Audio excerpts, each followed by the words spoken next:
Hello everyone, कैसे हो आप सब? मज़े में हो ना? विद्यार्थी मित्रों, महदी पाठशाला में मैं आप सबका स्वागत करती हूँ। हमारी कक्षा 3 और हमारा विषय हिंदी। हिंदी में कुछ नया सीखने के लिए हम वापस इकट्ठे हुए हैं। तो आज हम जो कुछ भी सीखेंगे वो साथ में लिखना भी है। तो आप सब अपने साथ नोटबुक और पेंसिल लेके ही बैठना, क्योंकि आज हम जो सीखेंगे वो साथ साथ आपको लिखना भी तो है। ओके विद्यार्थी मित्रों, आप सब घर पे रह के स्वस्थ और सुरक्षित रहो, ऐसी मैं प्रार्थना करती हूँ। हिंदी में आज हम जो सीखने जा रहे हैं वो है निम्नलिखित वाक्य पढ़िए और लिखिए।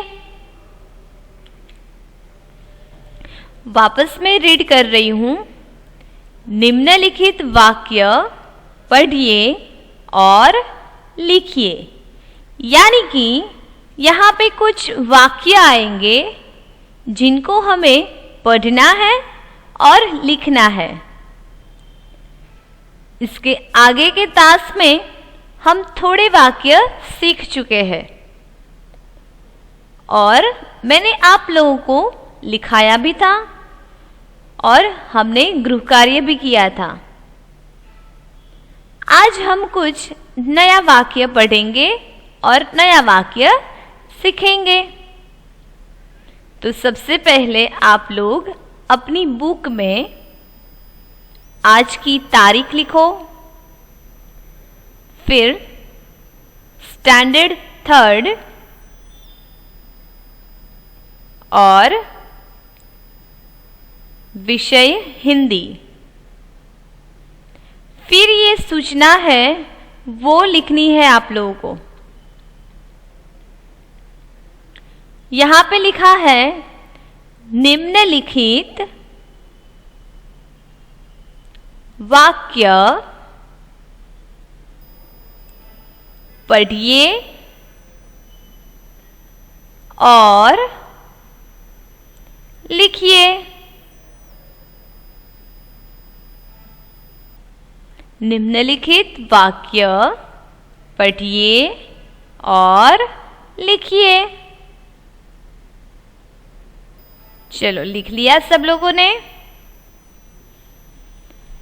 इसके आगे के टास्क में हम 1 से 10 तक के वाक्य सीखे थे, जो सादे वाक्य थे और आ वाले वाक्य थे। आज हम इनसे आगे सीखेंगे।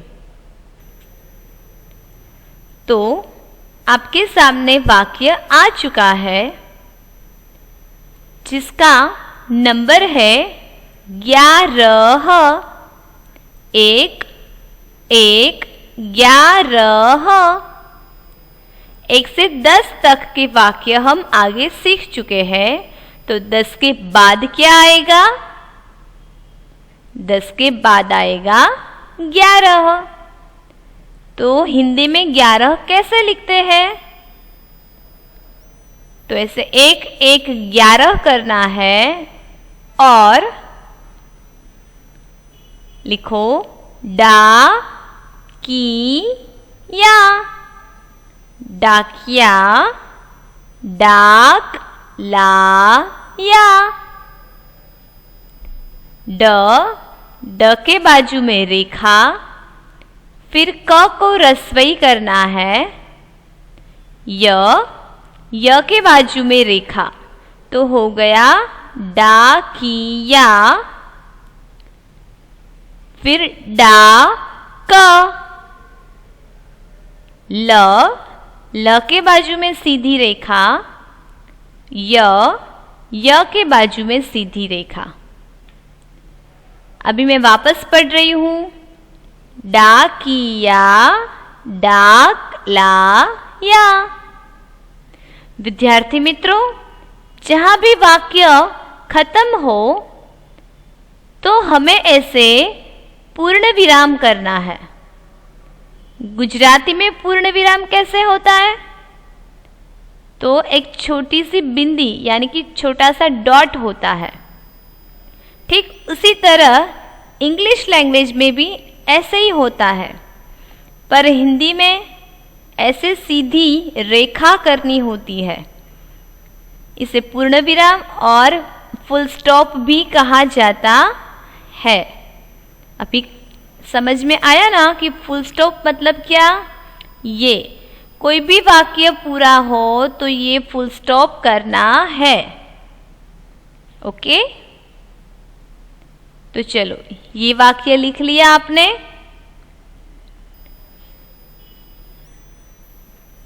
डाकिया का मतलब क्या होता है? पता है किसी को? पोस्टमैन। पोस्टमैन हमारे घर पे आते हैं ना पोस्ट लेके, तो हिंदी में इसे डाकिया कहते हैं। चलो, तो ये 11 नंबर का वाक्य हो गया। अभी उसके बाद नंबर 12, 1 और 2, 12। यहां पे लिखा है चिड़िया, चिड़िया, फिर आ। चिड़िया फिर आ। चिड़िया मतलब पता है आप लोगों को? कितने लोग जानते हैं चिड़िया को क्या कहते हैं? Very good. चिड़िया मतलब स्पैरो यानी कि चकली। हिंदी में इसे चिड़िया कहा जाता है। तो चिड़िया कैसे लिखना है मैं बोल रही हूं, आप सबको साथ में लिखना भी है। ये च करना है, च को रस्वई करना है, फिर ड को भी रस्व करना है और ड के नीचे ऐसे बिंदी करनी है।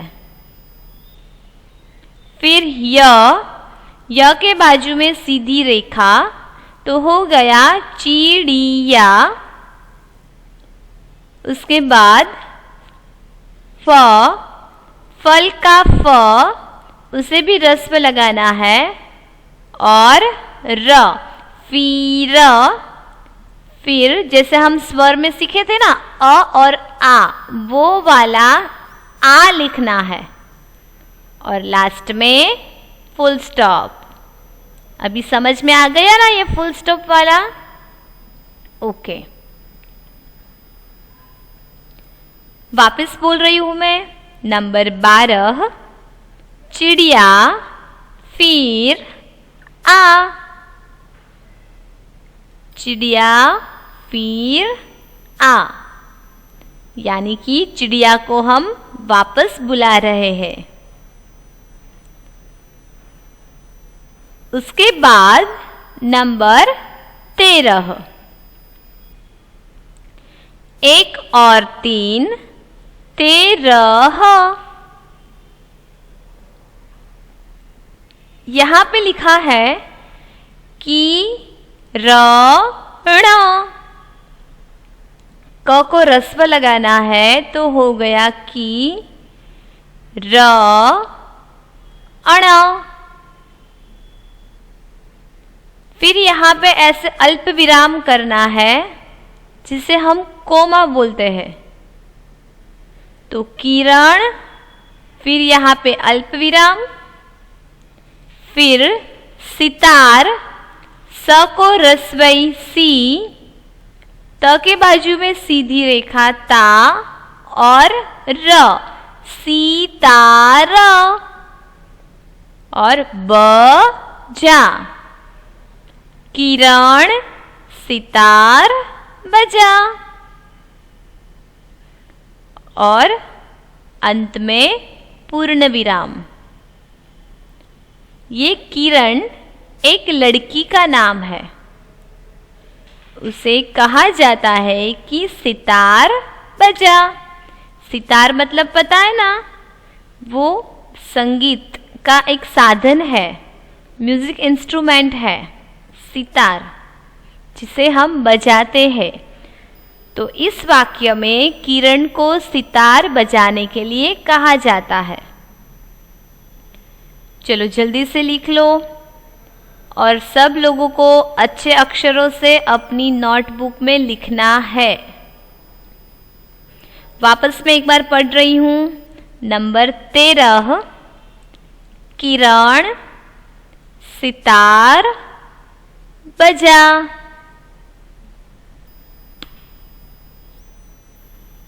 उसके बाद नया वाक्य जिसका नंबर है 14। 1 और 4 तो हो गए 14, जिसमें लिखा है कवि किताब लिख। कवि किताब लिख। कवि को किताब लिखने के लिए कहा जाता है। तो चलो सबसे पहले लिखो कवि किताब। किताब लिख। और वाक्य यहाँ पे पूरा हो गया है तो हमें ऐसे पूर्ण विराम करना है।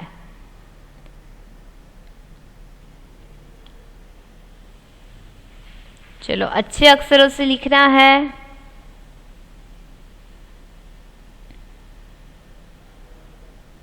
हो गया। चलो वापस हम सब साथ बोलेंगे। नंबर 14। कवि किताब लिख। उसके बाद नंबर 15। 1 और 5 मिलाकर हो गए 15, जिसमें लिखा है रवि तिलक कर। रवि तिलक कर 3 शब्द का छोटा ही वाक्य है, रवि तिलक कर। इस वाक्य के अंत में हमें ऐसे पूर्ण विराम करना है। यहाँ पे रवि एक लड़के का नाम है और इसे कहा जाता है कि रवि तिलक कर। ये तिलक का मतलब जानते हो आप? जो हम कपाल पे वो बिंदी करते हैं तो उसे तिलक भी कहा जाता है। तो इस वाक्य में लिखा है रवि तिलक कर और अंत में ऐसे पूर्ण विराम।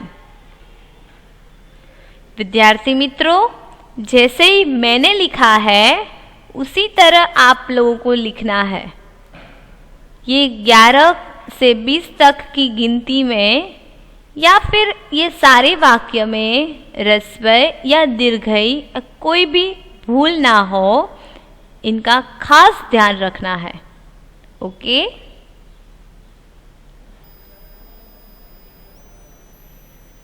चलो ये लिख लिया आप लोगों ने। नंबर 15, रवि तिलक कर।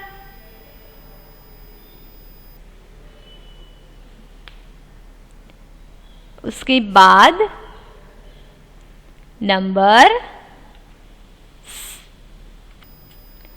उसके बाद वाले वाक्य हम आगे की क्लास में सीखेंगे। पर अब तक हमने जितने वाक्य सीखे हैं उन सारे वाक्य को हम वापस आज पढ़ेंगे। ओके? तो चलो ये वाक्य हो गए आपके।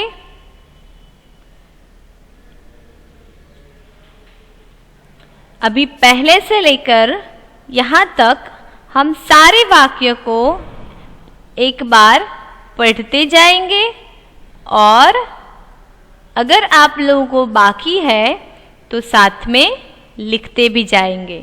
ओके, सबसे पहले हमें ये सूचना लिखनी थी जो आप लोगों ने लिख ली है और सूचना में है निम्नलिखित वाक्य पढ़िए और लिखिए। और उसमें पहला वाक्य हम सीखे थे, अभय कसरत कर। अभय कसरत कर। आप लोगों को भी मेरे साथ बोलना है।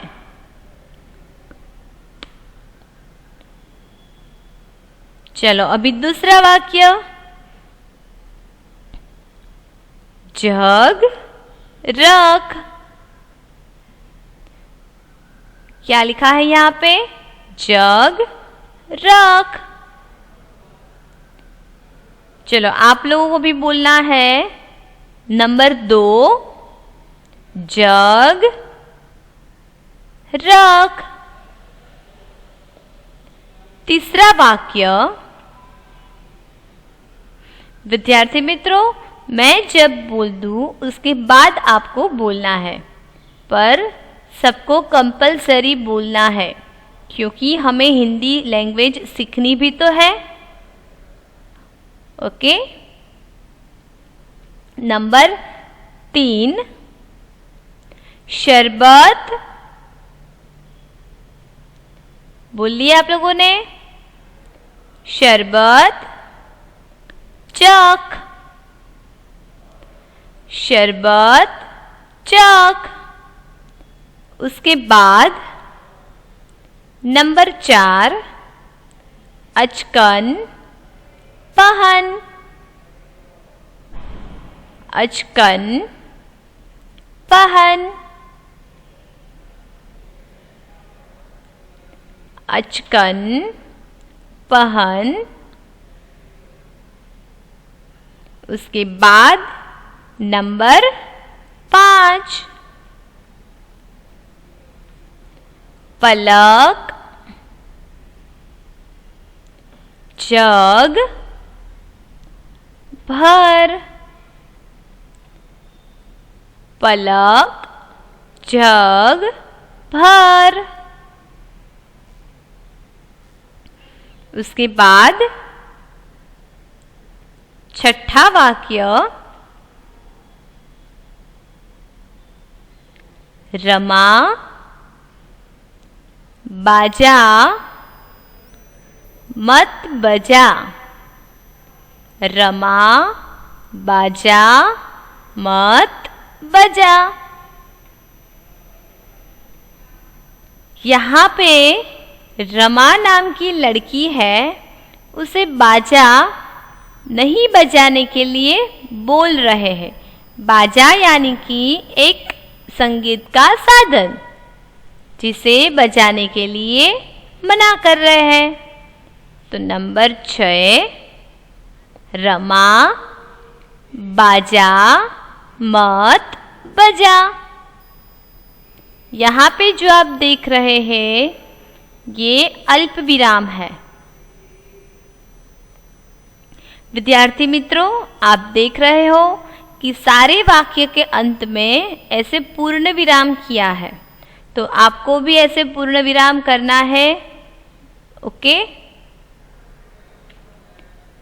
उसके बाद नंबर 7, पाठ याद कर।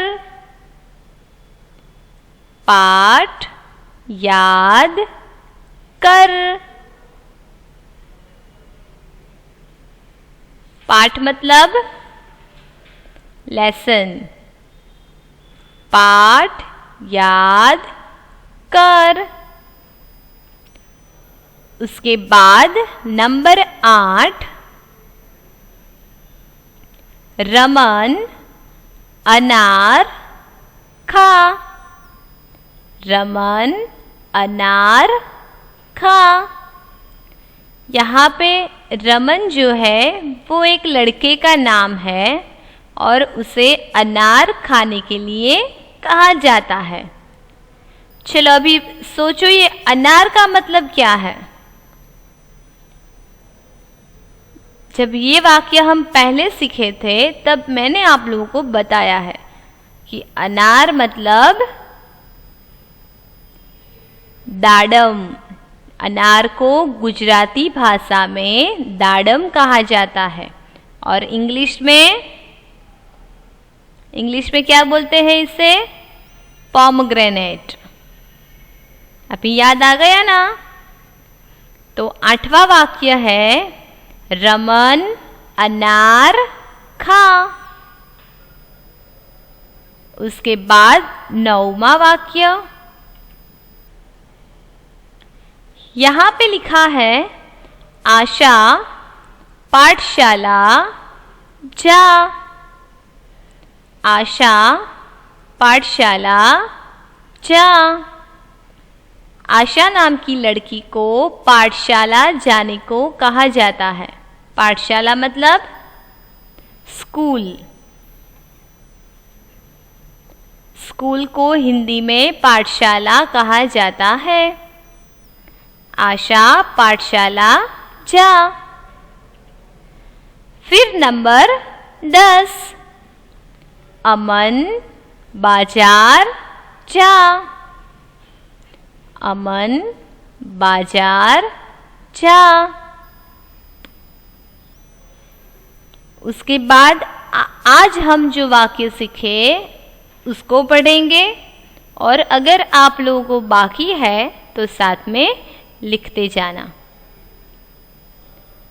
नंबर 11 डाकिया डाक लाया। पोस्टमैन को डाकिया कहा जाता है और सिर्फ पोस्ट हो लेटर उसे डाक कहा जाता है। डाकिया डाक लाया। उसके बाद नंबर 12 1 और 2 12 चिड़िया फिर आ। चिड़िया फिर आ। चिड़िया कैसे लिखते हैं वो देख लेना। ये ड है उसके नीचे ऐसे डॉट करना है यानी कि बिंदी करनी है। चिड़िया फिर आ। फिर नंबर 13 1 और 3 13 किरण सितार बजा। किरण सितार बजा। उसके बाद नंबर 14 1 और 4 14 कवि किताब लिख। कवि किताब लिख। कवि को किताब लिखने के लिए कहा जाता है कवि किताब लिख। और उसके बाद अंतिम वाक्य जो है नंबर 15 रवि तिलक कर।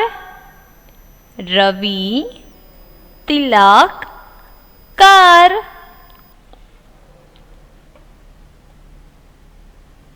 विद्यार्थी मित्रों ये 15 वाक्य हमने सीख लिए। हमने पढ़े भी और साथ में लिखे भी। इन वाक्यों के साथ साथ हमने गिनती भी तो सीख ली जैसे कि 1 2 3 4 से लेकर 15 तक। तो हमने गिनती भी सीख ली, वाक्य भी सीख लिए और उस वाक्य को कैसे लिखना होता है वो भी सीख लिया। ओके, तो अभी आज का होमवर्क है यानी कि गृह कार्य। गृह कार्य है, सारे वाक्य अच्छे अक्षरों से लिखिए। आगे के जो 1 से 10 वाक्य अगर आप लोगों ने लिखे हैं तो आज सिर्फ 11 से 15 तक के ही वाक्य लिखने हैं। पर अगर आपको सारे वाक्य बाकी है तो 1 से लेकर 15 सारे वाक्य अच्छे अक्षरों से लिखना है। किसमें? 1 टाइम इन फेयर बुक और 1 time in rough book. Okay, तो ये आज का गृह कार्य है जो आपको खास याद करके लिख लेना है। ओके, तो विद्यार्थी मित्रों, अभी हम आगे के टास्क में वापस मिलेंगे कुछ नया सीखने के लिए। तब तक आप भी सब कुछ अच्छे से सीख जाना और इन सब का रिवीजन भी कर लेना। हम वापस मिलेंगे, तब तक आप सबको मेरा धन्यवाद। Good bye everyone.